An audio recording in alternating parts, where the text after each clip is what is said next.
ইমানদারের সামনে যখন কোরআনুল কারীম থেকে আলোচনা করা হয়, ইমানদারের ইমান বেড়ে যায়। ইন্নামাল মুমিনুনাল্লাযীনা ইযা যুকিরাল্লাহু ওয়াজিলাত কুলুবুহুম। ইমানদারের সামনে যখন কোরআন থেকে আলোচনা করা হয়, আল্লাহ এবং রসুলের কথাগুলি বলা হয়, ইমানদারের অন্তরটা কেঁপে ওঠে, পশমগুলি খাড়া হয়ে যায়। ইমানদারের ইমানটা বাড়তে বাড়তে এমন একটা প্রান্ত সীমানায় পৌঁছিয়ে যায়, ইমানদাররা দুনিয়ার কোনো মানুষের উপরে ভরসা করে না, ইমানদাররা দুনিয়ার কোনো নেতার উপরে ভরসা করে না, ইমানদাররা দুনিয়ার কোনো নেত্রীর উপরে ভরসা করে না, ইমানদাররা দুনিয়ার কোনো সুপার পাওয়ারের উপরে ভরসা করে না।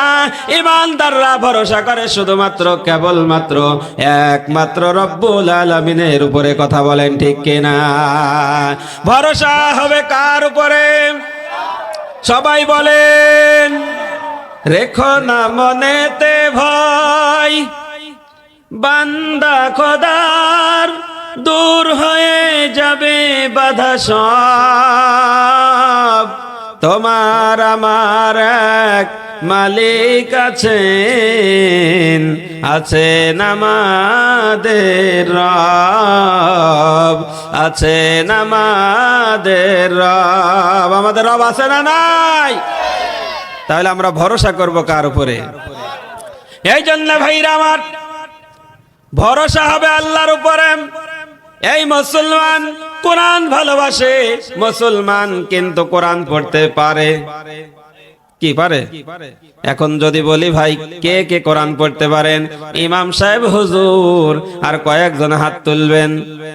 আবার তাদের ভিতরে অনেকে আছে সহি করে কোরআন পড়তে পারে না। কি আছে না নাই? ভাইরা আমার, কোরআন, মুসলমান কোরআন ভালোবাসে কিন্তু কোরআন পড়তে পারে না। কোরআন পড়তে না পারার কারণে আলেম ওলামারা যখন কোরআন থেকে কথা বলে, তখনই হয়তো তার বিপক্ষে চলে যায়, কোন দলের বিপক্ষে যায়, কোন নেতার বিপক্ষে যায়, তখনই ওই মুসলমান রাগ করে বসে থাকে। ভাই কি কথা বলেন ঠিক কিনা?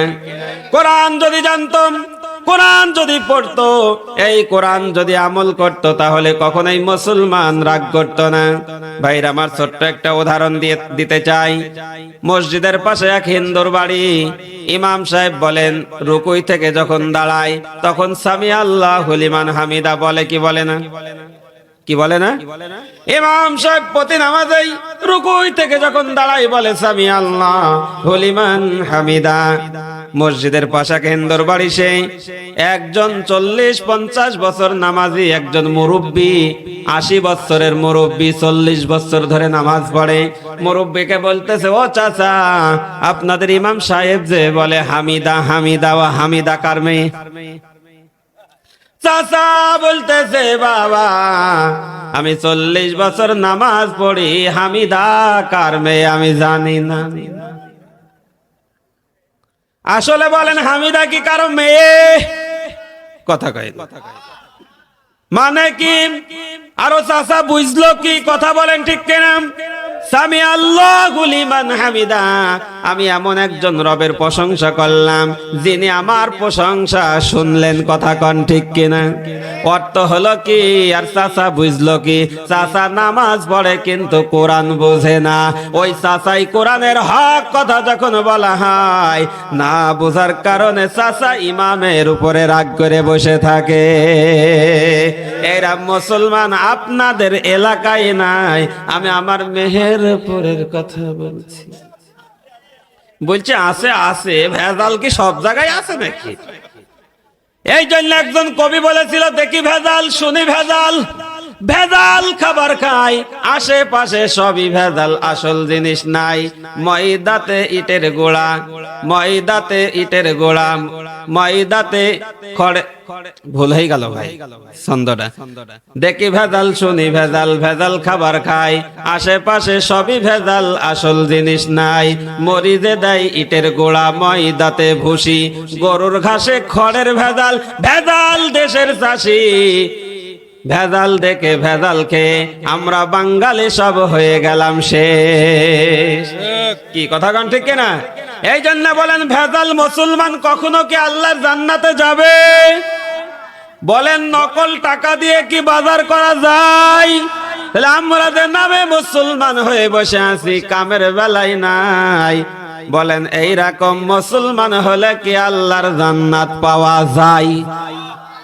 তাহলে জান্নাত যদি পেতে হয়, 1 নম্বর খাঁটি মুমিন মুসলমান হওয়া লাগবে, নির্ভেজাল হওয়া লাগবে। কথা কোন ঠিক কিনা? বলেন নির্ভেজাল হতে গেলে কোথায় যাওয়া লাগবে? আল্লাহর কোরআনের কাছে। কথা বলেন ঠিক কিনা? নির্ভেজাল হতে গেলে নামাজে যাওয়া লাগবে, নির্ভেজাল হতে গেলে তাফসীর মাহফিলে আসা লাগবে, নির্ভেজাল হতে গেলে আল্লাহর নবীর আদর্শের কাছে আসা লাগবে। আল্লাহর নবীকে আদর্শ বাদ দিয়ে, আল্লাহর নবীর আদর্শ বাদ দিয়ে অন্য কোন মানুষের আদর্শ মানলে নির্ভেজাল হওয়া যায় না। আল্লাহর কোরআনের কাছে না আসলে নির্ভেজাল হওয়া যায় না। ও ভাইরা আমার, কোরআনের কাছে যে আসবে সেই দামি হয়ে যায়। বলেন আপনাদের বাড়িতে রেহেল আছে না নাই? কোরআনের নিচে যেটা রাখা হয় যে কাঠটা, ওইটার নাম হলো রেহেল। ওটা আতা কাঠের তৈরি হতে পারে, 50 টাকা 60 টাকা দাম হতে পারে। বলেন ওই কাঠটার দাম আছে না নাই? যদিও ভুল ক্রমে পা লেগে যায়, আমরা বারবার চুমা খাই আর বুকের সাথে চেপে ধরি। বলেন পচা কাঠের দাম বাড়লো কিসের কারণে? কোরআনের সংস্পর্শে থাকার কারণে। কথা বলেন ঠিক কিনা? কিন্তু আপনার বাড়িতে 50,000 টাকার খাট আছে, আপনার ছেলে উঠে না পায়, আপনি পা ঠাকান, আপনার স্ত্রী পা ঠাকায়। বলেন এমন কি কোনো পাগল আছে ওই খাটে চুমা খায়? যে এত টাকা দিয়ে তোকে নিয়ে আসলাম, তোর গায়ে পা ঠেকলো, একটু চুমা খেয়ে লই। কেউ চুমা খাই না। তার কারণ হলো ও কাঠটা যতই দামি হোক, তার সম্পর্ক কোরআনের সাথে নাই। কোরআনের সাথে সম্পর্ক না থাকার কারণে তার দাম বাড়ে নাই। কিন্তু 50 টাকা রেহেলের দাম, তার কোরআনের সাথে সম্পর্ক থাকার কারণে তার দাম বেড়ে গিয়েছে। তাকে বারবার চুমা খাই মুসলমানেরা। কথা বলেন ঠিক কিনা? ও ভাইরা আমার, আমিও বলতে চাই আপনার আমার দাম নাই। আমি আপনি যদি কোরআনের সাথে সম্পর্ক রাখতে পারি, করতে পারি, কোরআনের কাছে আসতে পারি, আমার আপনার মান মর্যাদা সম্মান বাড়িয়ে দিতে পারেন কে? এই ক্ষমতা আমার আল্লাহর আছে না নাই? কি আছে না? ভাইরা আমার, কেমন করে সম্মান বেড়ে যায়? ইসলামের 2 নম্বর খলিফা হযরত ওমর ইবনুল খাত্তাবের নাম আপনারা শুনেছেন। হযরত ওমর ইবনুল খাত্তাব কাফের যখন ছিলেন, আবু জাহেল বলে দিল মুহাম্মদের কল্লাটা জেনে আসতে পারবে তাকে এত পুরস্কার দেওয়া হবে, অত পুরস্কার দেওয়া হবে। ভাইরা আমার একটু শুনে যান, মন খারাপ করেন না। কোরআনের সাথে সম্পর্ক করলে, আল্লাহর নবীদের সাথে সম্পর্ক করলে, নবীর ওয়ারিসদের সাথে সম্পর্ক রাখলে মান ইজ্জত মর্যাদা কেমন করে বেড়ে যায়। হযরতে ওমর তখনও মুসলমান হয় নাই, বিশ্ব নবীর মাথা কাটার জন্য রাস্তা দিয়ে আসতেছে। ইতিমধ্যে বন্ধু নাইমের সাথে দেখা হয়ে যায়। বন্ধু নাইম বলে, বন্ধু গো, চোখটা মোটা মোটা করে রক্ত চক্ষু নিয়ে কোথায় যাও? হযরত ওমর বলে, বন্ধু ছেড়ে দে, আজকে আব্দুল্লাহর বেটা মুহাম্মদের মাথা কাটবো। তার কারণ হলো আমাদের 300 দেবদেবীর মুখে চুনকালি দিয়ে সে নাকি নতুন ধর্মের আবিষ্কার করেছে, তার আজকে কল্লা কাটবো। বন্ধু নাইম বলে, বন্ধু ঠিক আছে, তুমি কল্লা কাটতে যেও। তুমি কি জানো তুমি তোমার ঘরই সামলাতে পারো নাই, ঘর ঠিক রাখতে পারো নাই, আর তুমি মুহাম্মদের কল্লা কাটতে যাবা? এটা কি ঠিক? বলতেছে, তুই কি বলতে চাস? বলতেছে, তোমার বোন আর বোনাই ফাতেমা আর আবু সাইদ কালেমা পড়ে, মুহাম্মদের কালেমা পড়ে মুসলমান হয়ে গেছে। সম্মানিত ভাইরা আমার, বলেন রাগটা ছিল নবীর উপরে, রাগটা ঘুরে চলে গেল বোন আর বোনাইয়ের উপরে, ঘুরে চলে গেল। ঠিক আছে, আজকে দেখতেছি হযরতে ওমর বোন আর বোনাইয়ের বাড়িতে গেলেন, আর দরজায় নক করলেন, ফাতেমা দরজা খোল। বলেন ভাইয়ের মেজাজ দেখে বোন বুঝতে পেরেছে আজকে আমাদের খবর আছে। ওই সময় বোন আর বোনাই একজন সাহাবীর কাছ থেকে কোরআনুল কারীম শিখতেছিলেন। সাহাবী লুকিয়ে পড়লেন, দরজা খুলে দিল। হযরত ওমর বলল, ফাতেমা তুই কি পড়তেছিলি? তোরা গুনগুন করে কি করতেছিলি? তাড়াতাড়ি বল, বলতে চাই না। মার শুরু করেছে, বোনাইকে যখন মারতে শুরু করেছে, রক্তাক্ত করে ফেলেছে। বোনকে মার শুরু করেছে, শরীর দিয়ে রক্ত বাইর হয়ে গেছে। তবুও কোরআনের কথা বলে না, কোরআন ছাড়ে না। বোন বলে, ও ভাই, আমাদেরকে মারতে মারতে যদি মেরে ফেলো, শহীদ করে দাও। আমরা যে কালেমা পড়েছি, যে কোরআন গ্রহণ করেছি, জীবন চলে যাবে, তবু এই কালেমা আর এই কোরআনকে আমরা ছাড়তে পারবো না। সুবহানাল্লাহ বলেন। বন্ধুরা আমার, বলেন আপন বোন আর ভাইয়ের শরীর থেকে যদি রক্ত বের হয়, একটু মনের ভিতরে খারাপ লাগার কথা। হযরত ওমর বলতেছে, এত মারি, এত কষ্ট দিই, এত নির্যাতন করি, তারপরেও কেন এই কোরআনের কথা বলতে চাই না, কালেমা ছাড়তে চাই না? বলে, দাও দাও, তোমরা যেটা পড়তেছিলে সেটা দাও, আমি একটু দেখতে চাই। ফাতেমা বলে, না না, তোমাকে দেওয়া যাবে না, কারণ তুমি কাফের, তুমি নাপাক, তোমাকে এটা দেওয়া যাবে না, কারণ নাপাক মানুষ কখনো কোরআনুল কারীম ধরতে পারে না। তাহলে কি করতে হবে? হযরত ওমর বলে, তাহলে কি করতে হবে? ফাতেমা বলে, ভাই গোসল করে আসো, পবিত্র হয়ে আসো, তারপরে দেখতে পাবে। ওযু গোসল করে আসলো, কোরআনের কপিটা হাতে দিল, কোরআনের কপিটা পড়ল, তহা মা আলাইকাল কুরআন লিতাশকা। আল্লাহু আকবার। আয়াত পড়লেন, সূরা তাহার কয়েকটা আয়াত পড়লেন। পড়ার পর হযরত ওমরের অন্তরের ভিতরে একটু নাড়া জেগেছে। তার কারণ, কয়েকদিন আগে আমার নবী আল্লাহর কাছে দোয়া করেছে, ওগো আল্লাহ, ওমর ইবনে হিশাম অথবা ওমর ইবনুল খাত্তাবকে ইসলামের জন্য তুমি কবুল করে নাও। আল্লাহ তাআলা হযরত ওমর ইবনুল খাত্তাবকে কবুল করেছেন। পড়ার পরে মনটা নরম হয়ে গেল, ভালো লেগে গেল, ইমানের নূর অন্তরে জ্বলে গেল। বলল, ও বোন, তাড়াতাড়ি আমাকে বিশ্ব নবীর কাছে নিয়ে চলো, আমি কালেমা পড়ে মুসলমান হতে চাই। যখন নবীর কাছে আসলো, নবীর কাছে আসতেছে এরকম অবস্থায় সাহাবারা বলতেছে, ইয়া রাসূলুল্লাহ, ওমর আসতেছে, আপনার সাথে খারাপ ব্যবহার করতে পারে, আপনি আমাদেরকে হুকুম দিন, ওমরকে একেবারে জীবনের মতন দুনিয়া থেকে বিদায় করে দেব। নবী আমার বলে, ও আমার সাহাবারা, তোমরা চিন্তিত হইও না, তোমরা ব্যস্ত হইও না, ওমরকে আসতে দাও। ওমরের মুখের ভিতরে, ওমরের চোখের ভিতরে আমি কালেমার নূর দেখতে পাচ্ছি। বলুন সুবহানাল্লাহ। হযরত ওমর তলোয়ার নবীর কাছে দিয়ে দিলেন, নবীর হাতে হাত দিয়ে কালেমা পড়ে মুসলমান হয়ে গেলেন। লা ইলাহা ইল্লাল্লাহু মুহাম্মাদুর রাসূলুল্লাহ সাল্লাল্লাহু আলাইহি ওয়াসাল্লাম। সম্মানিত ভাইরা আমার, হযরত ওমরের কোনো সম্মান ছিল না, মর্যাদা ছিল না। কালেমা পড়লেন, কোরআনের কাছে আসলেন, কোরআনের সংস্পর্শে আসলেন, আল্লাহর নবীর কাছে আসলেন। আসার পরে হযরত ওমরের এমন সম্মান বেড়ে গেল। হযরত ওমর এক নয়, দুই নয়, এরকম অর্ধ পৃথিবী শাসন করেছে। কথা বলেন ঠিক কিনা?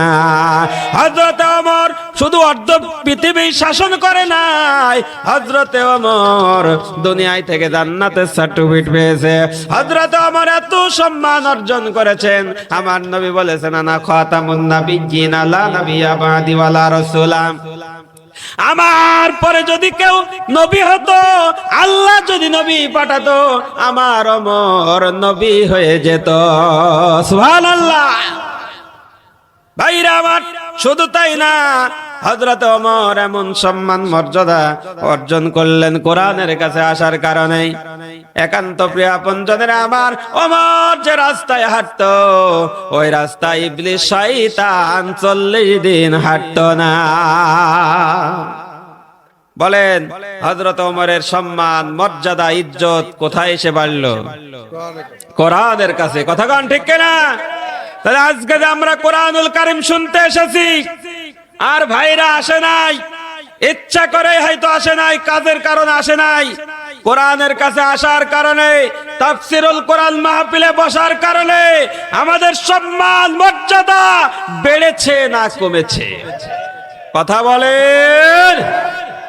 যারা চুপ করে আছেন তারা ভাবতেছেন হুজুর যতই বলেন বাড়ি, তাই তো নাকি?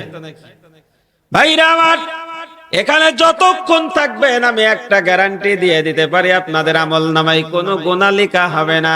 প্রত্যেকটা শ্বাস প্রশ্বাসের বিনিময় আল্লাহ রাব্বুল আলামিন 10টি করে নেকি লিখে দেবেন। কি কোনো গুনাহ হবে? এই জায়গাটা কাল কিয়ামতের ময়দানে আপনার পক্ষে সাক্ষী দেবে। বলবা গো আল্লাহ, কেষ্টপুর পশুরহাট তাফসীরুল কোরআন মাহফিলের আয়োজন করেছিল তোমার বান্দারা। তোমার বান্দারা সারাদিন কষ্ট করেছে, সারাদিন কাজ করেছে। ওই কাজ করার পর নিজের ক্লান্ত শরীর নিয়ে রাত থেকে জেগে কোরআনুল কারীম শুনেছে। ওগো আল্লাহ, তোমার বান্দাকে মাফ করে দাও। আল্লাহ, এই জমিনের সুপারিশে আমাকে আপনাকে আজকের তাফসীরুল কোরআন মাহফিলের সুপারিশে এই কারণ ভালো কাজের কারণে আল্লাহ রাব্বুল আলামিন আমাদেরকে মাফ করে দিতে পারে কি পারে না? আল্লাহর এই ক্ষমতা আছে না নাই? আল্লাহ কি বুড়ো হয়ে গেছে? নাউজুবিল্লাহ। আল্লাহ কি কখনো বুড়ো হবে? আল্লাহর কখনো বার্ধক্য হবে না। আল্লাহ যেমন আছেন তেমন থাকবেন। কথা কন ঠিক কিনা? ও ভাইরা আমার, একান্ত প্রিয় আপনজনের আমার, এই ভালো কাজ আপনাদের এলাকা থেকে আমার ভাইরা করেছেন। এই মাহফিল, এই এত কথা হইছে, কথা বলা যাবে না, চুপচাপ সাইলেন্ট। একটু জিকির করেন লা ইলাহা ও লা ইলাহা ইল্লাল্লাহ। ঈমানের পথে অবিচল থেকে আমার মরণ যেন হয়। কথা বলেন ঠিক কিনা? ঈমানের পথে যার মৃত্যু হবে সেই সরাসরি আল্লাহর জান্নাতে যাবে। কি কথা কন? ঈমানের পথে যদি মৃত্যু না হয় তাহলে জাহান্নামে যাওয়া লাগবে। কথা বলেন ঠিক কিনা? তাহলে বলেন, ঈমানের পথে অবিচল থেকে আমার মরণ যেন হয়। তোমারই কাছে মিনতি আমার, তোমারই কাছে মিনতি আমার, মহামহিম দয়াময়। ঈমানের পথে অবিচল থেকে আমার মরণ যেন হয়। লা ইলাহা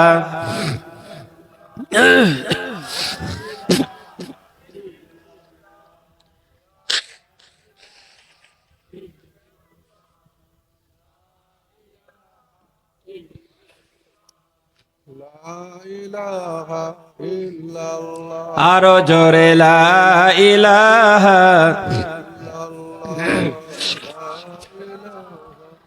লা ইলাহা ইল্লাল্লাহু মুহাম্মাদুর রাসূলুল্লাহ সাল্লাল্লাহু। আপনারা কষ্ট পাচ্ছেন? রাগ করেছেন? দুহাত তুলি দেখান তো কে কে রাগ করেছেন। যাক, শ্রোতা আমার অল্প হলেও শ্রোতা চালাক আছে, হাত কিন্তু তুলেনি। কি কথা কন ঠিক কিনা? সম্মানিত ভাইরা, আমি মাঝে মধ্যে আর মূলটা ব্রেক মেরি দেখি আসলে মনটা কোথায় আছে। বাড়ি আছে না এখানে আছে?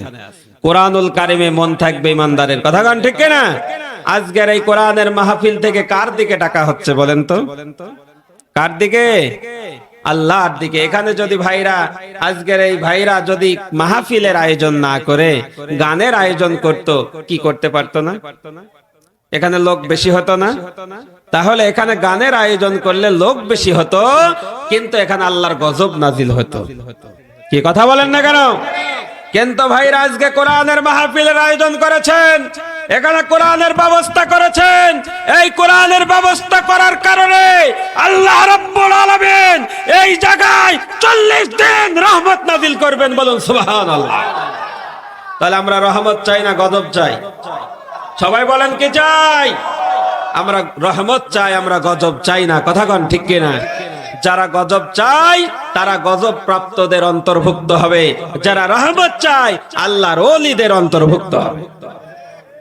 এই জন্য ভাইরা আমার, একান্ত প্রিয় আপনজন আমার, ভাইরা যে ভালো কাজের ব্যবস্থা করেছেন এই ব্যাপারে আমার আল্লাহ রাব্বুল আলামিন সূরা হামিম আর-সিজদার 33 নম্বর আয়াতে তার দলিল দিয়ে দিয়েছেন। আল্লাহ রাব্বুল আলামিন বলেন, ওয়ামান আহসানু কাওলাম মিম্মান দাআ ইলাল্লাহি ওয়া আমিলা সালিহাও ওয়া ক্বালা ইন্নানি মিনাল মুসলিমিন।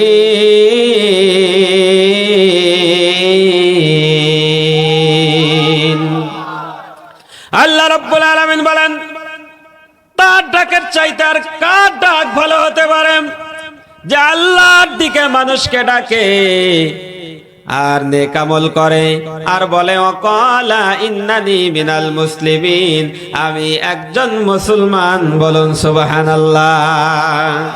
তার মানে বোঝা গেল আল্লাহর দিকে মানুষকে ডাকা লাগবে, নিজেকে নেক আমল করা লাগবে। আজকের এই তাফসীর মাহফিল যে ভাইরা আয়োজন করেছেন, আমি তাদেরকে বলবো 5 ওয়াক্ত নামাজ পড়া লাগবে।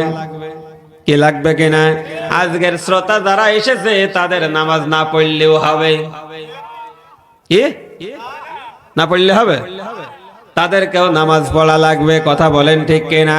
কারণ বোঝা গেল যারা তাফসীর মাহফিলের আয়োজন করেছে, যারা শুনতে এসেছে, বক্তা, শ্রোতা, আয়োজককারী সকলকেই নামাজ পড়া লাগবে, আল্লাহর বিধান মানা লাগবে, সমস্ত বিধানগুলি মানতে হবে। আল্লাহ যা নিষেধ করেছে সবগুলি ছেড়ে দিতে হবে। কথা কন ঠিক কিনা? আল্লাহ রাব্বুল আলামিন সেই কথাই কোরআনুল কারীমের ভিতরে বলে দিলেন, ওয়ামা আতাকুমুর রাসূলু ফাখুযু ওয়া মা নাহাকুম আনহু ফান্তাহু।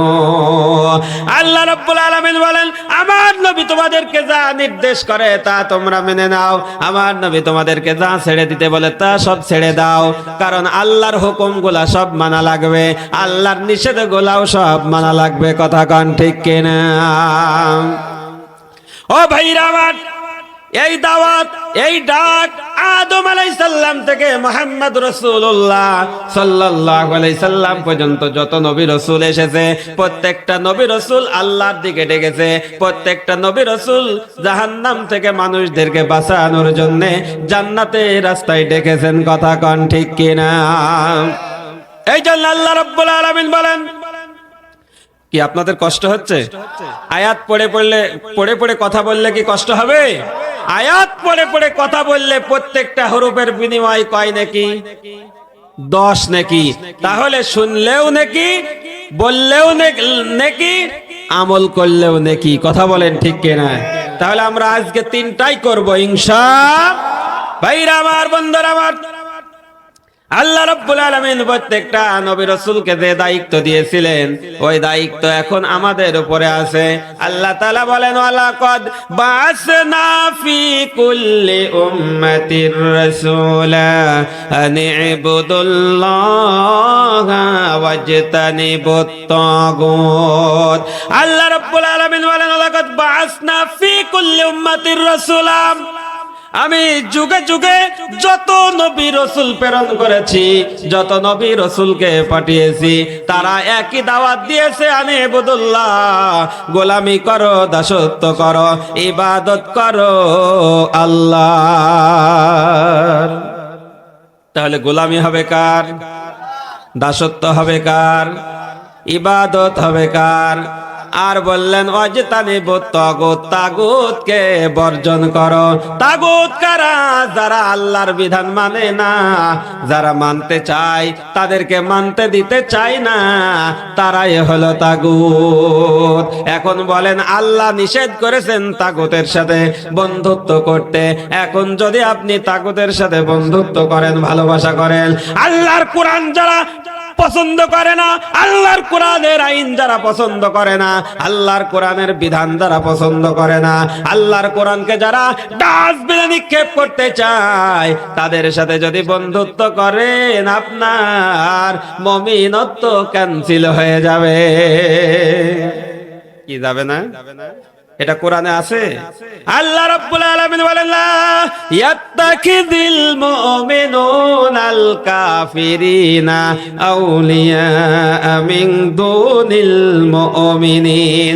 ঈমানদাররা কখনো কাফেরদের সাথে বন্ধুত্ব ভালোবাসা করতে পারে না। তাহলে একজন আপনি ইমানদার মুমিন বলে দাবি করবেন, সুদখোরের সাথে বন্ধুত্ব করতে পারবেন? ঘুষখোরের সাথে, বেনামাজির সাথে, ইসলাম বিদ্বেষীর সাথে, আলেম বিদ্বেষীর সাথে, আল্লাহর জমিন আল্লাহর দিন কায়েম করতে চাই না, দিতে চাই না, এই সমস্ত নাফরমানদের সাথে ইমানদারেরা কখনো বন্ধুত্ব করতে পারে না। কি পারে ভাই? কি কড়া ওয়াজ, কি খুব কড়া হয়ে গেছে। আল হাক্কু মুররুন, আল হাক্কু মুররুন, হক কথা তেতা। ভাইরা আমার, যদি জ্বর আসে অ্যান্টিবায়োটিক মানেই তেতো, আর যে অ্যান্টিবায়োটিক একটু তেতো বেশি, ওই অ্যান্টিবায়োটিকে কাজও হয় বেশি। কি কথা কন না কেন? যদি মনে করেন যে আপনার বিপক্ষে যাচ্ছে, ভাই আপনি কি আমার শত্রু? আপনারা কি আমাকে কখনো দেখেছেন? আমি কি আপনাদের দেখেছি? তাহলে আপনারা শত্রু কি করে হইলেন? কি আমি আপনাদের শত্রু কি করে হলাম? হ্যাঁ, আমি কোরআনের সঠিক কথাটা বলার কারণে আপনাদের যদি কষ্ট হয়, বুঝতে হবে আমাদের ইমানের ভিতরে ভেজাল আছে, আমাদের ইমানকে নবায়ন করে পরিপূর্ণ করতে হবে। কথা বলেন ঠিক কিনা? কারণ ইমানদার ছাড়া কখনো আল্লাহর জান্নাতে যাবে না। বেঈমান কি আল্লাহর জান্নাতে যাবে? কখনো বেঈমান আল্লাহর জান্নাতে যাবে না। কারণ ইমানকে সঠিক করার জন্যই আজকের এই তাফসীরুল কোরআন মাহফিলের আয়োজন করা হয়েছে, না অন্য কিছু? অন্য কিছুর জন্য? সম্মানিত ভাইরা আমার, একান্ত প্রিয় আপনজনেরা আমার, এই দাওয়াত, এই ডাক যুগে যুগে নবী রাসূলরা ডেকে গিয়েছেন, আজকেও আমাকে আপনাকে ডাকা লাগবে।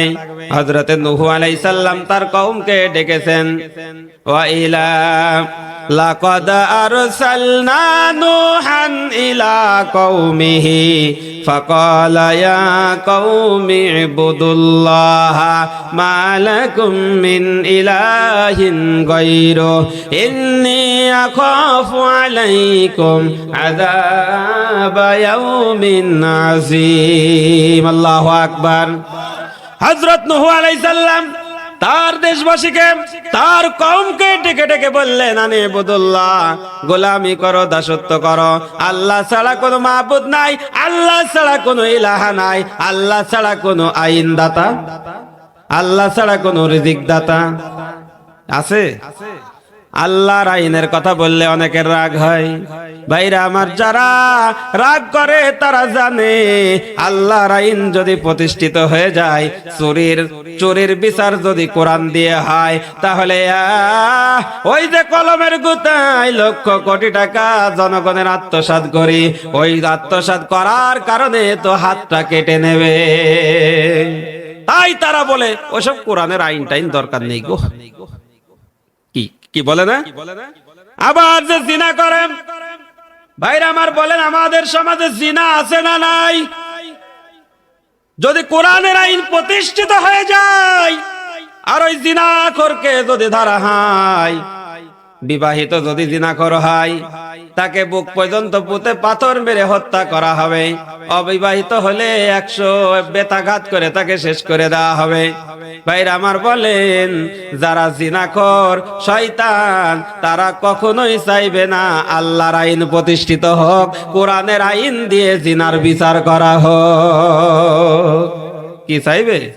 তারা জানবে যে অবস্থা খারাপ, যদি আইন প্রতিষ্ঠিত হয় আগে আমার দফার সাইরি। কি কথা বলেন না কেন ভাইরা আমার? আমি আপনাদেরকে বলতে চাই, আপনাদের এই মুন্সিগঞ্জ এলাকায় বড় ফুটবল মাঠ আছে না? বড় ফুটবল মাঠের মাঝখানে একজন জিনাখোরকে বুক পর্যন্ত পুঁতে পাথর মেরে হত্যা যদি করা হয়, আর এটা যদি ইলেকট্রিক মিডিয়ায় দেখানো হয়, চ্যানেল গুলাতে দেখিয়ে দেওয়া হয়, বলেন জিনা করা তো দূরের কথা, ওই মানুষ দ্বারা দেখবে জিনার অপরাধে হত্যা করে ফেলা হলো, জিনার অপরাধে তাকে শেষ করে ফেলা হলো, জিনা করা তো দূরের কথা, ও রাত্রে স্বপ্ন দোষ ভুল হয়ে যাবে। কি ভুল হবে না? স্বপ্নেও বুঝবি তো বলা যায় না কি হইল, ধরা পড়লে অবস্থা খারাপ। এই জন্য কোরআনের আইন দরকার আছে না নাই? তাহলে কোরআনের বিধান আল্লাহ তাআলা দিয়েছেন, একটা বিধানও কিন্তু ভুল নাই, সমস্ত বিধানগুলি এই মানুষের কল্যাণের জন্য। কথা কন ঠিক কিনা? এই জন্য সমস্ত নবী রাসূলরা বললেন, নূহ আলাইহিস সালাম বললেন, আল্লাহর গোলামি করো, আল্লাহর দাসত্ব করো, আল্লাহ ছাড়া কারো আইন মানি না। আল্লাহর আইন যদি না মানো, আল্লাহ রাব্বুল আলামিন তোমাদেরকে কঠিন আযাবের ভিতরে গ্রেফতার করবে। আযাবের ভয় দেখালেন, গজবের ভয় দেখালেন, এক নাই দুই নাই। হযরতে নূহ আলাইহিস সালাম 900 থেকে 950 বছর কোরআনের দাওয়াত দিলেন, আল্লাহর দিকে দাওয়াত দিলেন, আল্লাহর দিকে ডাকলেন। কেউ নূহ নবীর কথা শুনলো না, নূহ নবীর সন্তান কিনানও শুনলো না। আল্লাহর কাছে ফরিয়াদ করে বললেন, ওগো আল্লাহ, এ জাতি বেপরোয়া হয়ে গেছে, আমার কথা শোনে না। শুধু শোনে না তাই না, এই জাতি আমাকে মারার হুমকি দেয়, এ জাতি আমাকে মারার হুমকি দেয়, এ জাতি আমাকে মারার হুমকি দেয়। আল্লাহ এমন গজব দাও, এই জাতিকে সমূলে ধ্বংস করে দাও। এই জাতি ধ্বংস যদি হয়ে যায়, তাহলেই যদি ঠিক হয়। ভাইরা আমার, বন্ধুরা আমার, আল্লাহ রাব্বুল আলামিন নূহকে বললেন, নূহ, তোমার যদি এটাই পরিকল্পনা হয় আমি ধ্বংস করে দেব, আমি আযাব আর গজব দেব, তাহলে একটা নৌকা তৈরি করো। কি করো? একটা নৌকা তৈরি করো। নৌকা তৈরি করা শুরু হলো। নূহ আলাইহিস সালামের সন্তান কিনান বলল যে, বাবা, তুমি এতদিন আযাব আর গজবের ভয় দেখিয়েছো, কোনো আযাব গজব আসেনি, আজকে শুকনো ডাঙায় তুমি নৌকা তৈরি করতেছো, তোমার মাথা খারাপ হয়ে গেছে। কি তোমার মাথা খারাপ হয়ে গেছে? এত বড় নৌকা তুমি কোথায় চালাবা? পানি নেই। নূহ আলাইহিস সালাম বললেন, আল্লাহ গজব দেবে, বন্যা দেবে।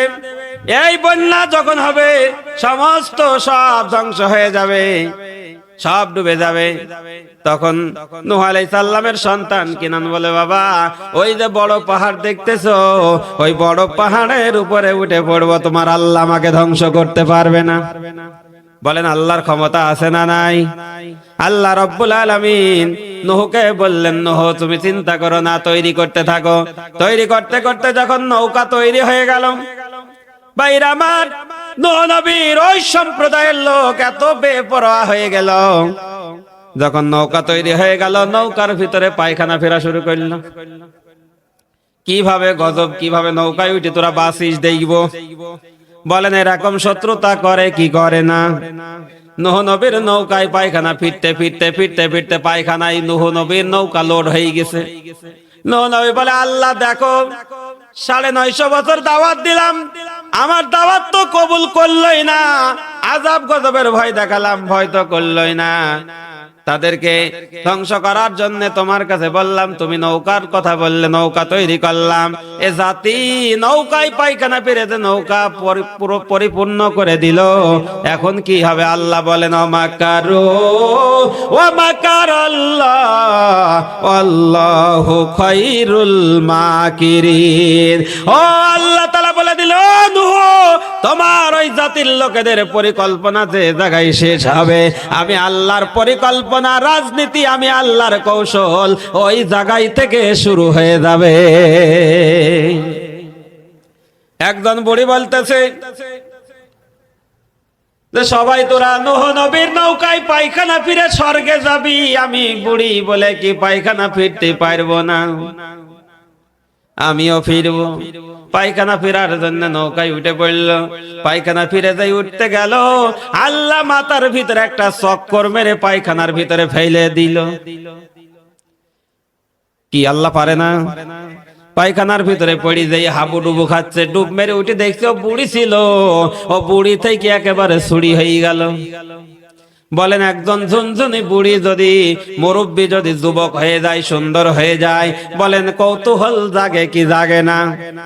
ওই বুড়ি যখন সুন্দর হয়ে গেল, রাস্তা দিয়ে হেঁটে যায়, বলেন সুন্দরী নারী দেখলে বখাটে ছেলেরা শীষ দেয় কি দেয় না? কি দেয় না? শীষ দেয়। বুড়ি বলতেছে, কিরে তুই যে আমার অমকের পোলা, আমার নাতি ছেলে, আমাকে শীষ দিস কেন? বলে কি বলো, তুমি তো এত সুন্দর, এত যুবতী, এত সুন্দর চেহারা, তোমার রূপ যৌবন, তুমি আমার দাদি কি করে হইতে পারো? বলছে আরে শয়তান শোন, ওই নহর নৌকায় পায়খানা ফিরতে গেলাম স্বর্গে যাবার জন্যে। পায়খানা ফিরে ওঠার সময় মাথা চক্কর দিয়ে পায়খানার ভিতরে পড়ে গিয়েছিলাম। ধূপ মেরে উঠি দেখি আমি আর বুড়ি নাই। ভগবান আমাকে যুবতী বানিয়ে দিয়েছে। ও তোর আল্লাহকে বিশ্বাস করে না, করে নাকি? আমাকে যুবতী বানিয়ে দিয়েছে। সবাই ভাবলো এত সুন্দর মেডিসিন আর ছাড়া যায় না। কানা খোড়া লাগলা ভেকলা যত আছে মেডিসিন নেওয়ার জন্য মারামারি লাগিয়ে দিল। কি আছে না? ঝিনাইদহ শহরে কয়েক বছর আগে পানি পড়া নেওয়ার জন্য বলেন লাইনে লাইনে দলে দলে লোক গিয়েছিল কিনা? হুসুকি বাঙালি সিলে কান নিয়ে গিয়েছে, বললে কানে হাত দিয়ে দেখে না, ও সিলের পিছনে দৌড়াই। আছে না নাই? আমার গ্রামের একজনা বলতে, ওসমান আমি পানি পড়া নেওয়ার জন্য আমাকে অনেকে বোতল দিত, আমি তাদের সাথে টাকা নিতাম আর একটা করে বোতল নিতাম। বোতল নিয়ে আমি ওই চুয়াডাঙ্গার ব্রিজের নিচে নামতাম, নেমে সব বোতলগুলা লোড করে নিয়ে যে আমি সব বাড়ি বাড়ি দিয়ে দিতাম। আমার ব্যবসা ভালোই চলছিল। ও ব্যবসা কমে গেল। বলেন এরকম হুসুকি বাঙালি আছে না নাই? আবার কিছুদিন আগে একটা কথা হইলো, বাঁশের পানি খাওয়া। কি হয়েছিল কিনা? বলেন এরম হুসুকি আছে ভাইরা আমার, বন্ধুরা আমার। ওই নূহ নবীর নৌকার পায়খানার ভিতরে ডুবে গেল। ও বলল আরে আমাকে দিয়ে আমাকে শীষ মেরে লাভ নাই, আমি তোর বাপের মা। তোমার এই অবস্থা হইল। বলে নূহ নবীর পায়খানার ভিতরে পড়ে এই অবস্থা হয়েছে। মেডিসিন নেওয়ার জন্য মারামারি লাগিয়ে দিল। সবাই মারামারি করতেছে। ওই সমাজের যারা প্রধান ছিল তারা বলল এইভাবে দেওয়া যাবে না, নূহ নবীর এই মেডিসিন যদি নিতে হয় কাতার দিয়ে লাইনে লাইনে নিতে হবে। এমন ভাবে নেওয়া শুরু করলো, এক নয় দুই নয়, হযরত নূহ নবীর নৌকা ধুয়ে ধুয়ে ধুয়ে ধুয়ে সাফ করিয়ে নিল। আমার আল্লাহ বলেন নূহরে, যারা তোর নৌকায় পায়খানা ফিরিয়েছিল তাদেরকে ওই পায়খানা খাওয়ায়ে আমি সাফ করে দিলাম। বলেন আল্লাহর ক্ষমতা আছে না নাই? বলেন আল্লাহ এখনো কাজ করতে পারে কি পারে না? আল্লাহর কোরআনের সাথে বিরোধিতা করেছে আবু জাহেল। বিরোধিতা করার কারণে আবু জাহেলের বাড়িটা, কবরটা যারা হজ করে এসেছেন তারা ভালো জানেন। আমি 3 বছর ছিলাম, আমি হজ করেছি ভাইরা আমার। আমি দেখেছি ওই মক্কার বাদশাহ তামাম বিশ্বের হাজী সাহেবদের জন্য ওই আবু জাহেলের বাড়িটার কবরটা টয়লেটে পরিণত করে দিয়েছেন। তার মানে বোঝা গেল কোরআনের সাথে যারা গাদ্দারি করবে, আল্লাহ রাসূলের সাথে যারা গাদ্দারি করবে, কোরআনের মাহফিল তাফসীর মাহফিলকে বন্ধ করার ষড়যন্ত্র করবে, ওই মানুষটা যদি মারা যায় তার বাড়িটা, তার কবরটা আল্লাহ মানুষের পায়খানা বানিয়ে দিতে পারে কি পারে না? কথা বলেন ক্ষমতা আছে না নাই? এই জন্য আবু জাহেলকে দেখে শিক্ষা নাও। আবু জাহেলের আচরণ চরিত্র গ্রহণ করো না, আবু বকরের চরিত্র গ্রহণ করো। মরার পরে আল্লাহর নবী কোলে করে জান্নাতে পৌঁছিয়ে দেবে। কেন? তাহলে আমরা কার চরিত্র গঠন করব? আবু জাহেল না আবু বকর? আবু বকর সিদ্দিকের। কথা বলেন ঠিক কিনা? ভাইরা আমার, বন্ধুরা আমার, ওদিকে যাব না। ও ভাইরা আমার, একান্ত প্রিয় আপনজনের আমার, ওই পায়খানা নেওয়া যখন শেষ হয়ে গেল, নূহ আলাইহিস সালামকে একজন বুড়ি বলল, ও আল্লাহর নবী নূহ, যখন আল্লাহ গজব দেবে আমাকে নৌকায় তুলে নিবা। নূহ নবী বলল, আচ্ছা ঠিক আছে, তাই হবে। আল্লাহ রাব্বুল আলামিন আকাশ থেকে বৃষ্টি বর্ষণ শুরু করে দিলেন, জমিন থেকে ঝর্ণা উঠতে শুরু করে দিল, হাওয়া বাতাস তুফান শুরু হয়ে গেল। এরকম ভাবে নূহ আলাইহিস সালাম নৌকায় তার অনুসারীদেরকে তুলে নিলেন। এইভাবে 40 দিন চলতে থাকলো। ভাইরা আমার, চলতে চলতে পাহাড়ের উপরে পানি উঠে যায়। নূহ নবীর সন্তান কিনানের মাজা পর্যন্ত পানি হয়ে যায়। নূহ নবী বলে, বাবা তাড়াতাড়ি উঠে আয়, তাড়াতাড়ি উঠে আয়, না হলে মরবি। বলে, না না, আমার কিছু হবে না। বুক পর্যন্ত যখন পানি হয়ে যায়, নূহ নবী সন্তানের মায়ায় ডাক দেয়।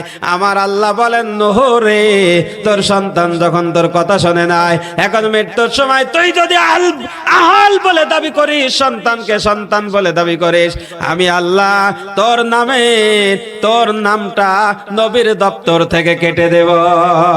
তার মানে বুঝা গেল, মৃত্যুর সময় তোমার কোক টানতেছে, মুখে পানি দিলে কলসা দিয়ে পড়ে যায়, ওই সময় কালেমা পড়তে চাইলে কালেমা নসিব হবে না। কি কথা বলেন না কেন? কালেমা নসিব হতে হলে সুস্থ শরীর শক্তি থাকা অবস্থায় সজ্ঞানে স্বইচ্ছায় যদি তওবা করে আল্লাহর কোরআনের কাছে ফিরে আসো, নামাজের কাছে ফিরে আসো, আল্লাহ রাব্বুল আলামিন তোমাকে মাফ করে দেবে। ও ভাইরা আমার, তুফান শুরু হয়ে গেল, 40 দিন চললো। ওদিকে নূহ আলাইহিস সালামের স্মরণ নাই বুড়িকে নেওয়ার কথা। যখন সব শেষ হয়ে গেল, ভাইরা আমার, সংক্ষেপে বলতেছি, বিস্তারিত বলার সময় নাই, অনেক রাত হয়ে যাবে। ও ভাইরা আমার, একান্ত প্রিয় বন্ধুদের আমার, যখন বন্যা গজব সব শেষ হয়ে যাওয়ার পর নূহ আলাইহিস সালামের স্মরণ হয়েছে, আমার সেই বুড়ির খবর কি? তাকে তো নেওয়া হয়নি। কি অবস্থায় না হইলো, বুড়ি যদি মারা যায়, বুড়ির যদি কোনো ক্ষতি হয়, কাল কিয়ামতের ময়দানে বুড়ি যদি আল্লাহর দরবারে আমার ব্যাপারে নালিশ করে, আমার তো বিপদ হয়ে যাবে। আল্লাহর নবী নূহ বুড়িকে দেখার জন্য বুড়ির বাড়িতে যখন গেল, বুড়ি তখন বলতেছে, ও আল্লাহর নবী নূহ, আমাকে নেওয়ার জন্য তুমি এসেছো। এক কথা বলার সাথে সাথে আল্লাহর নবী নূহ সিজদায় পড়ে গেলেন আর বললেন, ওগো আল্লাহ, বন্যা হয়ে গেল, গজব শেষ হয়ে গেল, বুড়ির কোনো ক্ষতি হলো না, বুড়ি বুঝতে পারে নাই। আমার আল্লাহ নূহ নবীকে ডেকে বলেন, ও নূহ রে, তুমি তোমার উম্মতকে ভুলে যেতে পারো, কিন্তু আমি আমার বান্দি মুমিনা বান্দিকে কখনো ভুলে যেতে পারি না। তার মানে পাল্লা হয়েছে, ধ্বংস হয়েছে, বুড়ি কোনো কারণে বুঝতে পারে না। সুবহানাল্লাহ। কি বলেন? বিপদের মাঝখান থেকে আল্লাহ বাঁচাতে পারে কি পারে না? আল্লাহর এই ক্ষমতা আছে না নাই? এই ক্ষমতা যদি আল্লাহর টাকার এই বিশ্বাস মুসলমান তোমার অন্তরে থাকে, রাম বামদের পিছন ছেড়ে দিয়ে, আল্লাহ রাসূলের বিরুদ্ধে যারা চলে তাদের পিছন ছেড়ে দিয়ে, আল্লাহর ওলিদের লাইনে, আল্লাহ ওয়ালাদের কাতারে, ইসলামী আন্দোলনের কাতারে চলে আসো। আল্লাহ রাব্বুল আলামিনের নবী কাল কিয়ামতের ময়দানে টেনে টেনে বাছাই করে করে আমাকে আপনাকে আল্লাহর জান্নাতে পৌঁছিয়ে দেবে। কি আল্লাহর নবী কি পারে না? কাল কিয়ামতের ময়দানে লক্ষ লক্ষ কোটি কোটি উম্মতের ভিতরে আল্লাহর নবীর স্ত্রী আয়েশাতুল হুমাইরা রাদিয়াল্লাহু তাআলা আনহা নবীজিকে বলতেছেন, ইয়া রাসূলুল্লাহ, ইয়া হাবিবাল্লাহ, লক্ষ লক্ষ কোটি কোটি উম্মতের ভিতরে আপনার উম্মত আপনি কিভাবে চিনে নেবেন? ও ভাইরা আমার নবীজি বলেন, ও আয়েশা, শোনো শোনো, লক্ষ লক্ষ কোটি কোটি ঘোড়ার ভিতরে একটা ঘোড়ার যদি কপাল চিতে থাকে, ওই ঘোড়াটা কি চিনা যায় নাকি? আল্লাহর নবীর স্ত্রী আয়েশাতুল হুমাইরা বলে, ইয়া রাসূলুল্লাহ, ইয়া হাবিবাল্লাহ, লক্ষ লক্ষ কোটি কোটি ঘোড়ার ভিতরে একটা ঘোড়ার কপাল যদি সাদা থাকে, ওই ঘোড়াটা চিনতে কোনো অসুবিধা হয় না, ওই ঘোড়াটা চিনা যায় অনায়াসে।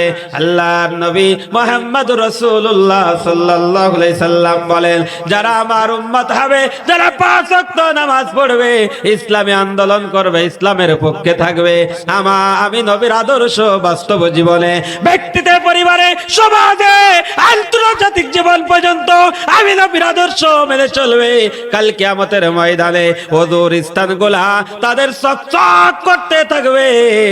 আমি আল্লাহ রাব্বুল আলামিনের নবী কাল কিয়ামতের ময়দানে আমার উম্মতদেরকে বাছাই করে করে জান্নাতে পৌঁছিয়ে দেব। সুবহানাল্লাহ। সেই দিন আল্লাহর নবী আমাকে আপনাকে বাছাই করে করে জান্নাতে নিয়ে যাবে। আমি আপনি যদি নামাজ না পড়ি আর ওযু না করি, তাহলে কপাল, হাত, ওযুর স্থানগুলা কি ঝলমল করবে? কি কথা বলে? অনেকে বলে নামাজ পড়ার দরকার নাই, বলবে নামাজ 5 ওয়াক্ত পড়ার দরকার নাই।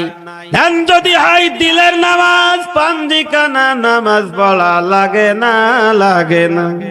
কি এরম আছে না? এরম গান ধরে না যে ধ্যান যদি নামাজ হয় 5 ওয়াক্ত মসজিদে নামাজ পড়া লাগে না।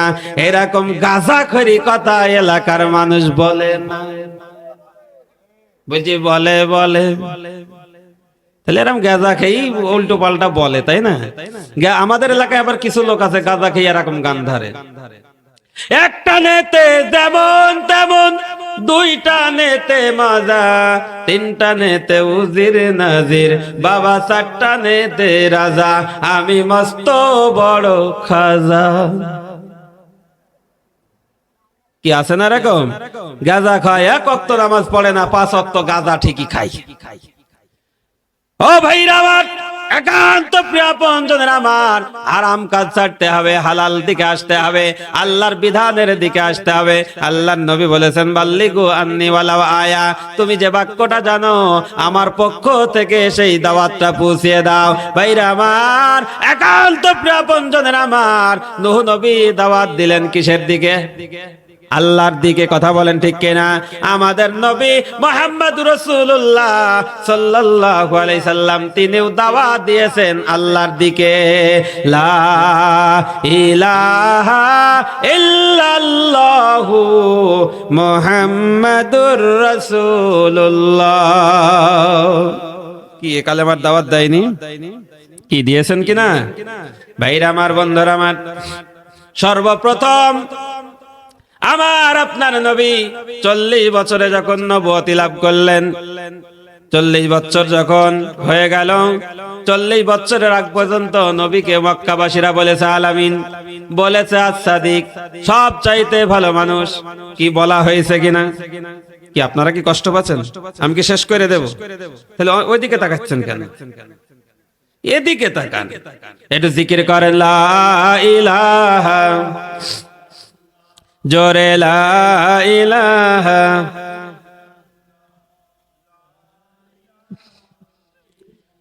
জোরে লা ইলাহা ইল্লাল্লাহ, সুবহানাল্লাহ, আলহামদুলিল্লাহ।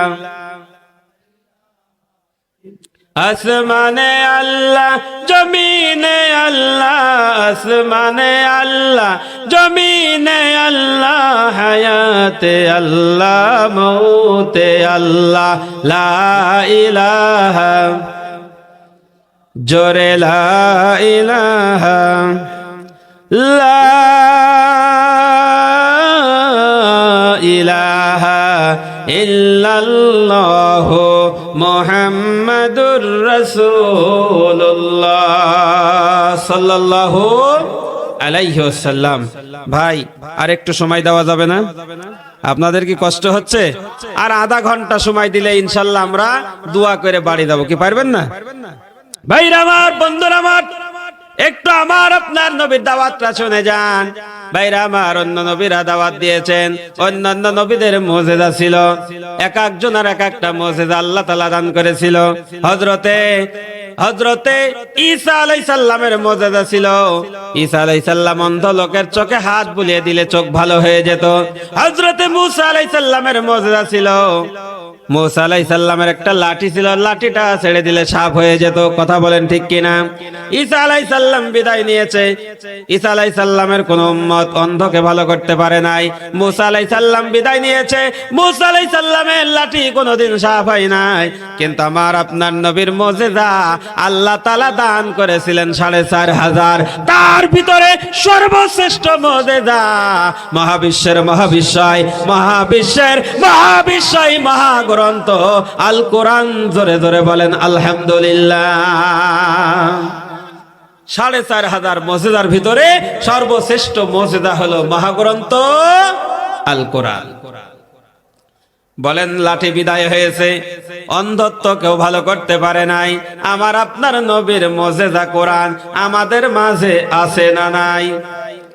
এই কোরআনুল কারীম যখন আল্লাহর নবী মুহাম্মদুর রাসূলুল্লাহ সাল্লাল্লাহু আলাইহি সাল্লাম হীরা গুহার ভিতরে নাজিল হয়ে গেল, ইকরা বিসমি রাব্বিকাল্লাযী খলাক খলাকাল ইনসানা মিন আলাক ইকরা ওয়া রাব্বুকাল আকরাম আল্লাযী আল্লামা বিল কলাম আল্লামাল ইনসানা মা লাম ইয়ালাম। আল্লাহু আকবার। যখন আলাকের এই 5টি আয়াত নাজিল হয়ে গেল, আল্লাহর নবী বিশ্ব নবী ওই সময় একটা প্রচলন চালু ছিল, মানুষদেরকে যদি এক জায়গায় করতে হতো তাহলে লাল পতাকা উড়িয়ে দিতে হতো। ভাইরা আমার, এখন বলেন মানুষদেরকে এক জায়গায় করলে মাইকিং করা লাগে, কি করা লাগে না? মাইকিং করার মাধ্যমে, মাইকের মাধ্যমে এক জায়গায় হয়ে যায়। এখন অনেক পদ্ধতি উঠেছে, অনেক ডিজিটাল পদ্ধতি। ওই সময় মাইক ছিল না, মোবাইল ছিল না, ওই সময় হোয়াটসঅ্যাপ ছিল না, ইমো ছিল না, কোনো কিছুই ছিল না। ও ভাইরা আমার, ওই সময় আল্লাহর নবী সাফা মারওয়া পাহাড়, যারা হজ করেছেন সাফা মারওয়া পাহাড় দৌড়াদৌড়ি করা লাগে। ওই সাফা পাহাড়ের উপরে উঠলেন, ওটা একটা লাল পতাকা উড়িয়ে দিলেন। ওই মক্কার আবাল বৃদ্ধা বনিতা ছোট বড় সকলেই বলতে লাগলো, কি ব্যাপার, আব্দুল্লাহর বেটা মোহাম্মদ তো ভালো মানুষ, সে তো কারো কোনো ক্ষতি করে না, কাউকে কষ্ট দেয় না, আজকে তার কি কোনো বিপদ হলো নাকি? সে কেন আমাদেরকে ডাক দেয়? ওই মক্কার আবাল বৃদ্ধা বনিতা সকলেই পাহাড়ের পদদেশে চলে আসলো। নবী আমার বললেন, ও আমার মক্কাবাসীরা, শোনো শোনো, আমি যদি তোমাদেরকে বলি এই পাহাড়ের পদদেশে একদল বাহিনী লুকিয়ে আছে অস্ত্র শস্ত্র নিয়ে, তোমাদেরকে হত্যা করে ফেলবে, মেরে ফেলবে, এই কথা কি তোমরা বিশ্বাস করবে? ওই মক্কার আবাল বৃদ্ধা বনিতা সকলে একযোগে বলে দিল, হা হা, ও মুহাম্মদ, তুমি তো জীবনে মিথ্যা বলো নাই, তুমি তো জীবনে কোনো মানুষের ক্ষতি করো নাই, আজকে কেন তোমার কথা বিশ্বাস করব না? ওই সময় ভাইরা আমার নবী বলেন, এটা তো বড় কোনো বিপদ নয়, আমি তোমাদেরকে আজকে যে কথা বলবো, এই কথাটা যদি তোমরা মেনে নাও, আমল করতে পারো, তাহলে তোমরা এর চাইতেও বড় বিপদ থেকে বেঁচে যাবে, জাহান্নামের আগুন থেকে বেঁচে জান্নাতে যেতে পারবে। তোমরা যদি আমাকে বিশ্বাস করো তাহলে আমার সাথে পড়ে নাও, লা ইলাহা ইল্লাল্লাহু মুহাম্মাদুর রাসূলুল্লাহ সাল্লাল্লাহু। এই দাওয়াত দেওয়ার সাথে সাথে নবীজিকে ওই কাফেরেরা, ওই মক্কাবাসীরা নবীজিকে কোলে করে বাড়িতে নিয়ে যে আপেল, কোরমা, পুলুয়া বেদেনা খাওয়াইছিল। খাওয়াইনি? কি করেছিল? দাওয়াত দেওয়ার সাথে সাথে নবীজির বাহিরের কোন মানুষ না, দূরের কোন মানুষ না, নবীজির আপন চাচা আবু লাহাব সাথে সাথে পাথর তুলে নবীজির দিকে ছুঁড়ে মারল, কপালে লেগে গেল, কপালটা ফুটো হয়ে গেল, রক্ত ফিনকি দিয়ে বাইর হয়ে গেল। আর গালি দিল, বাদাল্লা কাইয়া মুহাম্মদ, মুহাম্মদ ধ্বংস হয়ে যা। বলেন আমার নবী কালেমার দাওয়াত দিলেন, একাত্মবাদের দাওয়াত দিলেন, তাওহীদের দাওয়াত দিলেন। দাওয়াত দেওয়ার কারণে নবীজির কপাল ফেটে গেল। নবী আমার কষ্ট পেলে কো পেল না? কয়েকজন বললো পেলো, আর সবাই চুপ করে বসে আছে, মুখে তালা মেরি। ওরে আমার হাবা যাবা, এই মুখে বাতাসা খাবা? হ্যাঁ, কি ভাবিরা কি নিষেধ করে দিয়েছে ওয়াজ শুনতে যাবা, যাও, কথা টথা বলবা না, ভাব সাব ভালো না। আরে ভাব যা খারাপ ছিল তো খারাপ ছিলই, এখন তো ভাবের কোনো খারাপ নেই, কথা বলে ঠিক কিনা? কি একে নিষেধ করেছেন? সমস্যা আছে? এ জুবান দিয়েছেন কে? জুবানের মালিক কে? এই জুবান কেড়ে নিতে পারেন কে? জুবান ইচ্ছা করলে আল্লাহ এখন কথা, আল্লাহর পক্ষে কথা বলতেছেন না, শুয়ে পড়বেন সকালবেলা, কি হতে পারে না?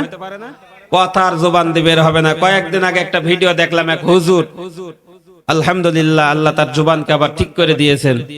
আপনারা হয়তো যারা ইউটিউব চ্যানেল বা ফেসবুক ইন্টারনেট চালান তারা জানবেন। তা এক হুজুর কথা বলতে বলতে জুবান বন্ধ হয়ে গেল, গেল তো গেলই, আর কথা বলতে পারল না, স্টেজ থেকে নেমে গেল। বলেন এই কথা বলার ক্ষমতা আল্লাহ দিয়েছেন, আল্লাহ ইচ্ছা করলে এই জুবান কেড়ে নিতে পারেন, কথা বলেন ঠিক কিনা? তাই জুবানের মালিক যখন আল্লাহ, এই জুবান ব্যবহার হবেও আল্লাহর জন্য, কথা বলেন ঠিক কিনা? তাহলে জবাব টবাব দেবেন তো, না চুপচাপ থাকবেন? কইরাম দেবে, তাই তো? ও ভাইরা আমার, যেহেতু সময় নষ্ট করব না, আপনাদেরকে বেশি কষ্ট দেব না, আর অল্প কিছুক্ষণ আপনাদেরকে কষ্ট দেব, এই কথাটা বলেই দোয়া করব। আল্লাহর নবী দাওয়াত দিলেন, দাওয়ার সাথে সাথে পাথর তুলে নবীর কপালে মারল, নবীর কপালটা ফেটে গেল, রক্ত বের হয়ে গেল। নবীজিকে গালি দিল, বাদ্দাল্লাকা ইয়া মুহাম্মদ, মুহাম্মদ তুই ধ্বংস হয়ে যা। বলেন আমার এতিম নবী, মা নাই বাবা নাই, আমার এতিম নবীকে মারলো, আমার নবী কষ্ট পেল, আমার নবী এমন কষ্ট পেল। আল্লাহ নবী যদি কষ্ট পায়, আল্লাহ আরশে বসে বসে তামাশা দেখবে। ভাই কি দেখেছে? আল্লাহ রাব্বুল আলামিন বুঝে নিলেন, আমার হাবিবকে মেরেছে, আমার হাবিবকে কষ্ট দিয়েছে, গালি দিয়েছে। আল্লাহ রাব্বুল আলামিন বলে, যা যা জিবরাইল যা, আমার নবীকে সান্ত্বনা দিয়ে দে। সান্ত্বনা দেওয়ার জন্য আল্লাহ রাব্বুল আলামিন একটা সূরা নাজিল করে দিলেন। আপনারা সকলেই সেই সূরা জানেন, যারা জানেন আমার সাথে পড়েন, তাব্বাত ইয়াদা আবি লাহাবি ওয়া তাব, মা আগনা আনহু মালুহু মা কাসাব, সায়াসলা নারান যাতা লাহাবিন ওয়া ইমরাআতু হাম্মালাতাল হাতাব, ফি জিদিহা হাবলুম মিন মাসাদ। আল্লাহু আকবার। সঙ্গে সঙ্গে আয়াত নাজিল হয়ে গেল, সূরা নাজিল হয়ে গেল।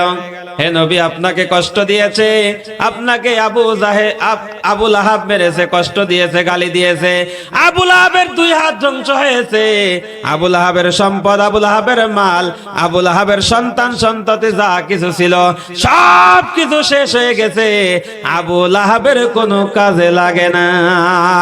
এমন কি আল্লাহর নবীকে আঘাত করার কারণে ওই আবু লাহাবের এমন এমন পচন রোগ আল্লাহ তাআলা দান করেছিলেন, সমাজে জায়গা হয়নি, মরুভূমিতে জায়গা হয়েছে। বলেন এরকম আবু লাহাব আছে না নাই? সেই আবু লাহাব আর এখনকার আবু লাহাব, সেই আবু লাহাব কষ্ট দিয়েছিল আমার নবীকে, সেই আবু লাহাব গালি দিয়েছিল আমার নবীকে। এখন আবু লাহাব নাই, আবু লাহাবের নাতি পুতি আছে, এখন নবী নাই, কিন্তু নবীদের ওয়ারিস আছে, কথা কোন ঠিক কিনা? তাহলে নবীদের ওয়ারিস কারা? আলেম ওলামা, যারা কোরআনের জ্ঞান নিয়ে চলে, কথা বলেন ঠিক কিনা?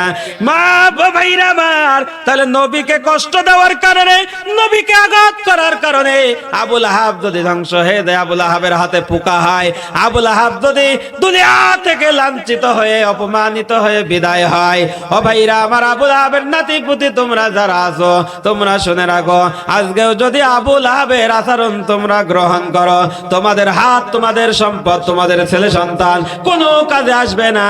তোমরাও সমাজ থেকে অপমানিত হয়ে, লাঞ্ছিত হয়ে, ঘৃণিত হয়ে সমাজ থেকে বিতাড়িত হয়ে যাবে। কি হবে কি হবে না? কথা বলেন, হবে কি হবে না?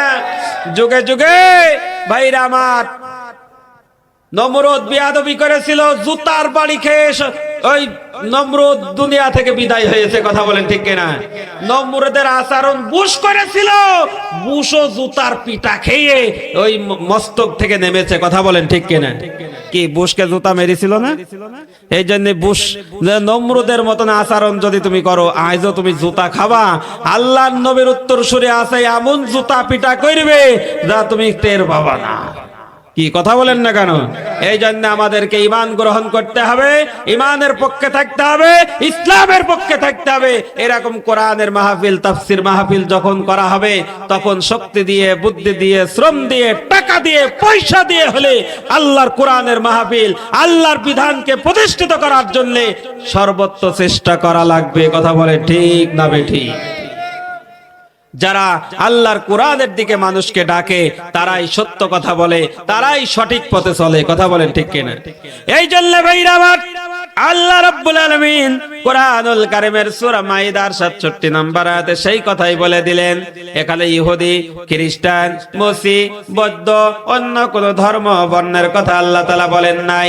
আল্লাহ তাআলা বলেছেন, ইয়া আইয়ুহার রাসূল, ইয়া আইয়ুহার রাসূল, হে নবী, ও নবী, বাল্লিগ মা উনজিলা ইলাইকা মির রাব্বিক, আপনি তাবলীগ করুন, আপনি প্রচার করুন।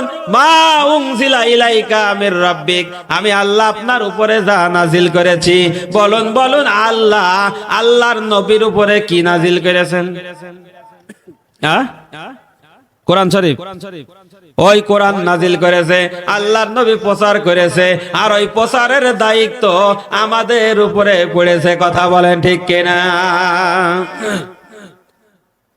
ওয়াইল্লাম তাফাল ফামা বাল্লাগতা রিসালাতা, আল্লাহ রাব্বুল আলামিন বলেন, হাবিব আপনি যদি এই দায়িত্ব পালন না করেন, তাহলে রিসালাতের দায়িত্ব পালন করা হবে না। আর এই দায়িত্ব যখন আপনি পালন করবেন, পালন করতে যে ফাইল্লাম তাফাল ফামা বাল্লাগতা রিসালাতা ওয়াল্লাহু ইয়াসিমুকা মিনান নাস, মানুষের রক্তচক্ষু থেকে, মানুষের অনিষ্ট থেকে, মানুষের বিপদ, মানুষ আপনার ক্ষতি করবে, অনিষ্ট থেকে, ক্ষতি থেকে আমি আল্লাহ রাব্বুল আলামিন আপনাকে বাঁচিয়ে দেব। ইন্নাল্লাহা লা ইয়াহদিল কওমাল কাফিরিন, আল্লাহ বলেন আমি ওই কাফের সম্প্রদায়কে কখনো হিদায়াত দেব না। তার মানে বোঝা গেল, আল্লাহর নবী যে দাওয়াত দিয়েছে কোরআনের, এই কোরআনের দাওয়াত আমাদেরকেও দেওয়া লাগবে। কি কথা কন ঠিক কিনা? এই কোরআনের দাওয়াত আমাদেরকে দেওয়া লাগবে কি লাগবে না? তাহলে এই কোরআনের দিকে ডাকার জন্য আজকের তাফসীর মাহফিল, আল্লাহর দিকে ডাকার জন্য তাফসীর মাহফিল। এই তাফসীর মাহফিল থেকে আজকে আমরা ওয়াদাবদ্ধ হব, আমাদের জীবন চলে যাবে, আমরা ঘর বাড়ি ছেড়ে দেব, আমরা ঈমান থেকে এক পা দূরে সরে যাব না। কি যাব নাকি? আমরা বাড়ি ছাড়তে পারি, স্ত্রী ছাড়তে পারি, সংসার ছাড়তে পারি, সম্পদ ছাড়তে পারি, কিন্তু ঈমান ছাড়তে পারি না। কি পারি? যারা ঈমান ছেড়ে দেবে তারা কি আল্লাহর জান্নাতে যেতে পারবে? সাহাবায়ে কেরামরা জীবন দিয়েছে। হযরত আম্মার, তার দুই পা দুই উটের সাথে বেঁধে দেওয়া হয়েছে, দুই উটকে দুই দিকে খেদা দেওয়া হয়েছে, সে দুই উট দুই দিকে দৌড় দিয়েছে, আম্মার বাঁশের মতন ফেড়ে গিয়েছে। কি গিয়েছে কিনা? তারপরেও কি আম্মার বাতিলের কাছে মাথা নত করেছে? আম্মার কি ওই আবু জাহেলের কাছে মাথা নত করেছে? উতবা, সাইবা, ওয়ালিদ বিন মুগিরার কাছে মাথা নত করেছে? তাহলে আমরা যদি আম্মারের উত্তরসূরি হই, তাহলে রাস্তা দিয়ে চলার সময় টায়ার, সাইকেলের টায়ার যদি বাস্ট করে, টুপি খুলে পকেটে নেওয়ার কোনো যুক্তি নাই। সুযোগ আছে? দাড়ি কেটে ছোট করে ফেলার সুযোগ আছে? কারণ ভাইরা আমার, দাড়ি এমন একটা জিনিস, সুন্নত এমন সুন্নত নবীজি রেখেছেন এবং রাখতে নির্দেশ করেছেন, এটা হলো ওয়াজিব রাখার। কথা বলেন ঠিক কিনা? আমরা এমন নবীকে ভালোবাসি, দাড়ি কেটে সফা করে রাখি আর বলি নবীকে কত ভালোবাসি। কি আছে না নাই? কি এরকম মানুষ আছে না? ভাইরা আমার, কাউকে ভালোবাসলে তার গলায় কি ছুরি মারা যায়? এই জন্য নবীর আদর্শ আমাকে আপনাকে গ্রহণ করতে হবে, নবীর ভালোবাসা আমাকে আপনাকে গ্রহণ করতে হবে, যাতে করে কাল কিয়ামতের ময়দানে লক্ষ কোটি কোটি উম্মতের ভিতরে আল্লাহর নবী আমাকে আপনাকে শাফাআত করে সেই জান্নাতে পৌঁছে দিতে পারে। কথা বলেন ঠিক কিনা? তাহলে সম্মানিত হাজিরিন, আপনারা কি কষ্ট পেলেন? আমাদের এলাকায় ভাই রাগ করেন না, আপনারা অল্প মানুষ, তারপরেও আমি একটু কষ্ট করে হলেও কথা বলছি। আমাদের এলাকায় যদি দোয়া মাহফিল করে পারিবারিক, তাও এর চাইতে বেশি লোক হয়। আমাদের এলাকায় অনেক লোক হয় ভাই, ওয়াজ মাহফিল দিলে তার কোনো কথাই নেই, এরকম জায়গায় জায়গা হবে না। তারপরেও আপনারা যারা এসেছেন, আপনাদের সামনে যে কথাগুলা বললাম, আপনারা কি কষ্ট পেয়েছেন? আপনারা রাগ করেছেন? এই কোরআনের কথাগুলা কি মানা যাবে না? আল্লাহ তাআলা বক্তা এবং শ্রোতা সকলকে বাস্তব জীবনে আমল করার তৌফিক দান করুন, বলুন আমিন। যদি মানে কি হবে? আল্লাহ তাআলা বলছেন ফামান তাবিয়া হুদায়া ফালা খাউফুন আলাইহিম ওয়ালা হুম ইয়াহজানুন। আল্লাহ রাব্বুল আলামিন বলছেন তোমরা যদি কোরআনকে মেনে নাও, ব্যক্তিতে, পরিবারে, সমাজে, আন্তর্জাতিক জীবন পর্যন্ত, ওয়ালা খাউফুন আলাইহিম ওয়ালা হুম ইয়াহজানুন, তোমাদের কোনো ভয় নাই, তোমাদের কোনো চিন্তা নাই। আল্লাহ যদি গ্যারান্টি দেয় কোরআনের পক্ষে থাকলে ভয় নাই, চিন্তা নাই, তাহলে আমাদের কিসের ভয়? কথা বলেন ঠিক কিনা?